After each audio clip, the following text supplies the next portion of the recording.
నేను జ్యోత్స్న దేశీయ మార్కెట్లు భారీ లాభాల్లో కొనసాగుతున్నాయి. అంతర్జాతీయ మార్కెట్లలో సానుకూల సంకేతాలు. భారత్ పాక్ మధ్య కాల్పుల విరమణ ఒప్పందం వంటి పరిణామాలతో బుల్ పరుగులు పెట్టింది. దీంతో 1900 పాయింట్లకు పైగా సెన్సెక్స్, 600 పాయింట్లకు పైగా నిఫ్టీ లాభాల్లో కొనసాగుతోంది. ఒకే రోజు 2% పైగా స్టాక్ మార్కెట్లు లాభాల్లో కొనసాగుతున్నాయి.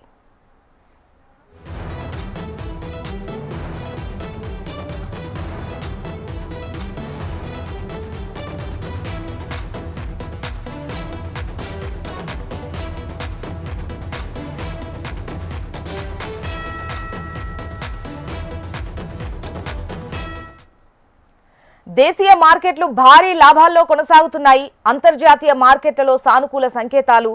భారత్ పాక్ మధ్య కాల్పుల విరమణ ఒప్పందం వంటి పరిణామాలతో బుల్ పరుగులు తీస్తోంది. దీంతో 1900 పాయింట్లకు పైగా సెన్సెక్స్, 600 పాయింట్లకు పైగా నిఫ్టీ లాభాల్లో కొనసాగుతోంది. ఒకే రోజు 2% పైగా స్టాక్ మార్కెట్లు లాభాల్లో కొనసాగుతున్నాయి.